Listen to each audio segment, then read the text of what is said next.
Hello বন্ধুরা, শুভ দুপুর। তোমরা সবাই কেমন আছো? আশা করি তোমরা সবাই খুব ভালো আছো।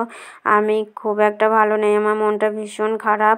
কেন খারাপ তোমাদেরকে বলছি, কেন তোমরা ভিডিওটা দেখতে থাকো, তাহলে বুঝতে পারবে আমার মন এত আজ কেন খারাপ হলো।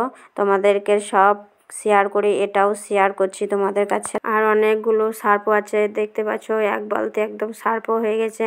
অনেকগুলো জামা কাপড় ছিল, সব ভিজিয়ে রেখে দিয়েছিলাম। তারপরে আমার তো বাকি আছে, এখনও দেওয়া হয়নি। মেয়েগুলো আগে পরিষ্কার করে দিই, তারপরে আমারগুলো পরিষ্কার করব।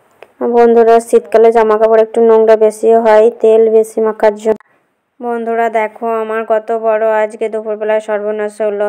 দেখলে তোমাদেরকে বললাম মাটির গাড়ি আসবে, মাটির গাড়ি এই দেখো এসে আমার দেখো ফুল গাছগুলো একদম গোড়ার সদ্য ভেঙে একদম মারিয়ে দিয়েছে গাছগুলো সব।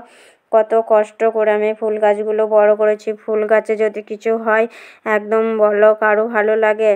তাই আমারও ভীষণ আজকে মনটা খারাপ। দেখো ফুল গাছগুলো একদম ভেঙে গুঁড়ে গেছে। জানি না এই ফুল গাছগুলো আর দাঁড়াতে পারবে কি পারবে না, ওই জন্য আমার ভীষণ কষ্ট হচ্ছে। বন্ধুরা দেখো কত ফুল ফুটেছে এক গাছ করে, এই গাছগুলো সব একদম ভেঙে গেছে। বন্ধুরা প্লিজ ভিডিওটা পুরো তোমরা দেখো। এই জন্য আজ ভীষণ মন খারাপ, কি করব কিছু করার নেই। চলো জামা কাপড়গুলো পরিষ্কার করে নিই, অনেকগুলো জামা কাপড় আছে।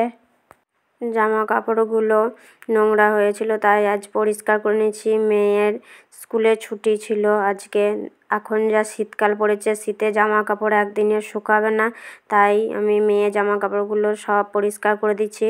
দুদিন ছুটি আছে, আজকালে দুদিনে শুকিয়ে যাবে। তাই দেখো আমি সকালবেলায় আগে জামা কাপড়গুলো উঠে ভিজিয়ে নিচ্ছি, তারপরে একটুখানি ভিজবে তারপরে ধোবো। আর এই দেখো আমি সার্ফ আর ফ্যান নিয়ে খেলা করতে লেগেছিলাম। তোমরা ভিডিও দেখো যে আমি সার্ফ আর ফ্যান নিয়ে খেলা করি, আমার খুব ভালো লাগে। আর মেয়ের সব স্কুলের জামা কাপড় ধরো আজকে দিয়ে দিচ্ছি, ছুটি থাকলে কালকে ভালোভাবে শুকিয়ে যাবে। আর এই দেখো সব জামা কাপড় একদম দিয়ে নিলাম। আর আমার এমনিতে রোজ একটা দুটো তো জামা কাপড় যেগুলো পরা হয় রোজকার রোজ আমি পরিষ্কার করি। বন্ধুরা তোমাদেরকে দেখিয়েছি ভিডিওয়।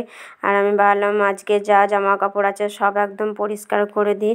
আর আমার মেয়ের শরীরটা খারাপ ছিল, সেই জন্যে জামা কাপড়গুলো আজকে পরিষ্কার করে দিলাম। কেননা গাড়িতে মানে কালকে গিয়েছে তো গাড়িতে, শরীরটা খারাপ, সেই জন্য বমিও করেছিল। জামা কাপড় এই স্কুলের ড্রেসগুলো আর ব্যাগ সব কিছু আজকে ওই জন্য পরিষ্কার করে দিচ্ছি। আর বন্ধুরা আজকে অনেক কাজ ছিল, মেয়ে স্কুলে ছুটি ছিল মানে বাড়িতে কাজ বেড়ে গেছে, অনেক কাজ ছিল। তার জন্য আজকে আমি দিনে ভিডিওটা দিতে পারিনি গো, তাই সন্ধ্যাবেলায় ভিডিওটা দিচ্ছি এডিট করে। আর এডিট করতে বলো আবার ডাউনলোড করতে সব করতে টাইমও লেগে যায়। একদিকে সংসারের কাজ করি আর একদিকে এই করি।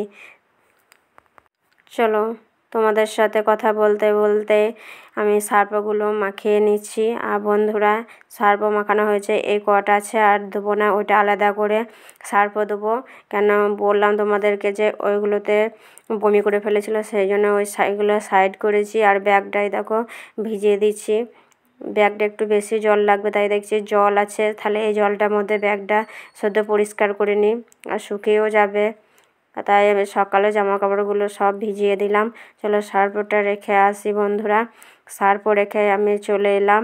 এবার তো সার্ফটা ভিজিয়ে খানিকক্ষণ রেখে দেবো, তারপরে সার্ফগুলো কাচবো, তোমরা দেখো। চলো বন্ধুরা জামা কাপড়টা একটুখানি রেখে দিই ভিজিয়ে। জামা কাপড় ভিজিয়ে রাখার পরে দেখো আমি চলে এলাম জামা কাপড় নিয়ে কাচতে। জামা কাপড়গুলো এবার কেচে নেব, অনেকক্ষণ ভিজিয়ে রেখেছিলাম সকালবেলায়, আর এবার দুপুরবেলায় ভিজিয়ে রাখি। বেশিক্ষণ রাখলে তো হবে না, এবার তো শুকোতে দিতে হবে, তাই কেচে নিই। বন্ধুরা জামা কাপড় ধোয়া হলো, জামা কাপড় ধোয়ার পর দেখছি ছাদ থেকে যে মাটির গাড়ি এসছে, সেই জন্য আমি নিচে এলাম। দেখছি মাটিগুলো কোথায় ঢালবো, জিজ্ঞেস করছে বলে এই সাইডগুলো ঢেলে দাও, সেই জন্য মাটি দেখো ঢেলে দিল এখানে। আর আমাদের উঠোনটা অনেকটা দেখতে পাচ্ছি উঁচু নিচু, সেই জন্য আমি মাটি ভরে নিলাম। আর বর্ষার সময় তো অত মাটি পাওয়া যায় না, মাটি পেলেও কাদা কাদা হবে। আর এখন জমিগুলো খালি ছিল, সেখানে মাটি ভরে নিলাম। বন্ধুরা ভিডিওটা এতটুকুই, বাই।